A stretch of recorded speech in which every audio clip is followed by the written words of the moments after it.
Dahulu kala, hidup sepasang suami istri yang kesehariannya sebagai petani.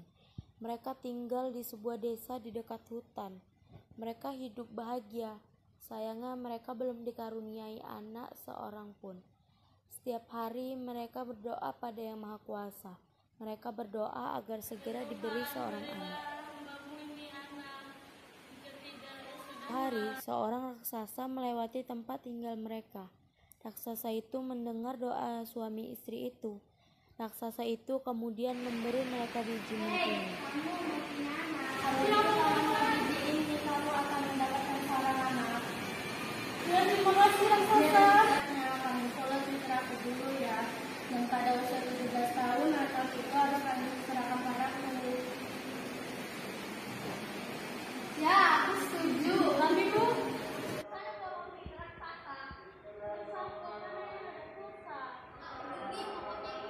Suami istri itu sangat merindukan seorang anak. Karena itu tanpa berpikir panjang mereka setuju. Suami istri petani itu kemudian menanam biji-biji mentimun itu. Setiap hari mereka merawat tanaman yang mulai tumbuh itu dengan sebaik mungkin.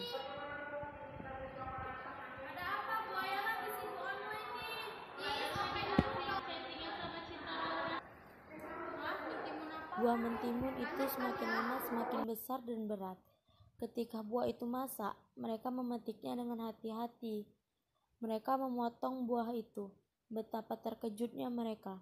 Di dalam buah itu, mereka menemukan bayi perempuan yang sangat cantik. Suami istri itu sangat bahagia. Mereka memberi nama bayi itu Timun Mas.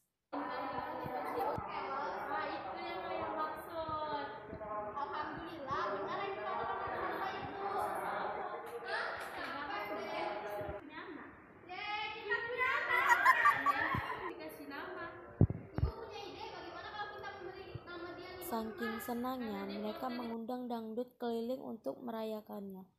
Tahun demi tahun berlalu. Sekarang umur Timun Mas 5 tahun. Dia tumbuh sebagai anak yang lebay dan alay.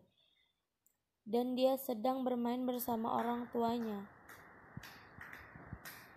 Nah, ayah Timun Mas capek, akhirnya mereka istirahat di ruang tamu dan berbincang-bincang.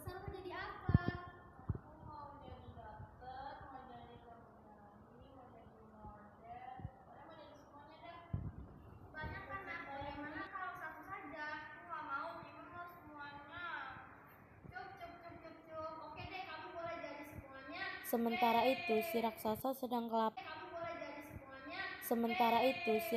sedang kelaparan di dalam hutan karena menunggu Timun Mas berumur 17 tahun.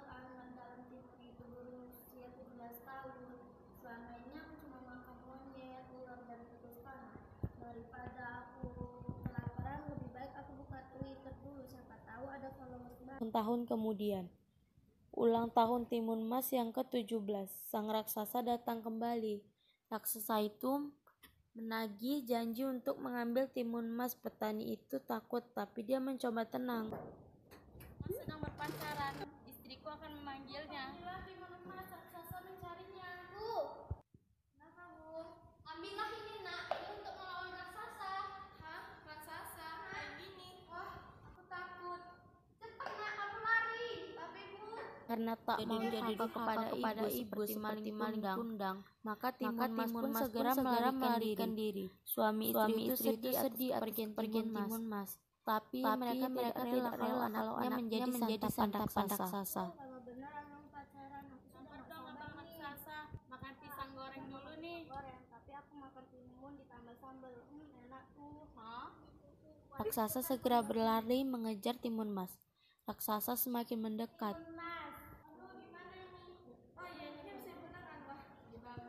Tiba-tiba sebuah laut yang luas pun terhampar. Raksasa terpaksa berenang dengan susah payah. Timun Mas berlari lagi, tapi kemudian raksasa hampir berhasil menyusulnya. Seketika pohon dengan ranting dan duri yang tajam menerpa raksasa. Sementara itu Timun Mas berlari menyelamatkan diri. Tapi raksasa sungguh kuat. Lagi-lagi hampir menangkap Timun Mas. Maka Timun Mas pun mengeluarkan benda ajaib ketiga. Ia menebarkan biji-biji mentimun ajaib. Seketika tumbuhlah kebun mentimun yang sangat luas. Raksasa sangat letih dan kelaparan. Ia pun makan mentimun yang segar itu dengan lahap. Karena terlalu banyak makan, raksasa tertidur. Timun Mas kembali melarikan diri. Ia berlari sekuat tenaga, tapi Timun Mas sangat ketakutan. Ia pun melemparkan senjatanya yang terakhir, segenggam terasi udang.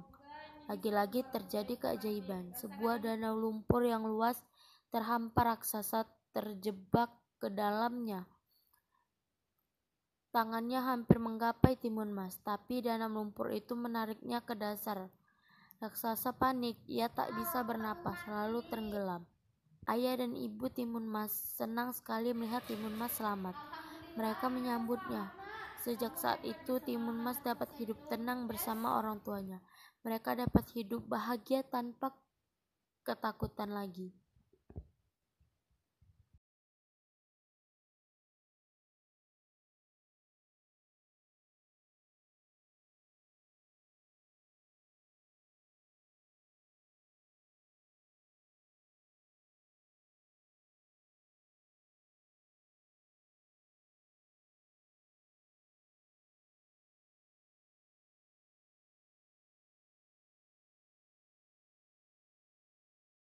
Timun Mas sangat ketakutan. Ia pun melemparkan senjatanya yang terakhir, segenggam terasi udang. Lagi-lagi terjadi keajaiban. Sebuah danau lumpur yang luas terhampar, raksasa terjebak ke dalamnya. Tangannya hampir menggapai Timun Mas, tapi danau lumpur itu menariknya ke dasar. Raksasa panik, ia tak bisa bernapas, lalu tenggelam. Akhirnya raksasa itu mati dan Timun Mas pun lega. Ia telah selamat. Timun Mas pun kembali ke rumah orang tuanya. Ayah dan ibu Timun Mas senang sekali melihat Timun Mas selamat. Mereka menyambutnya.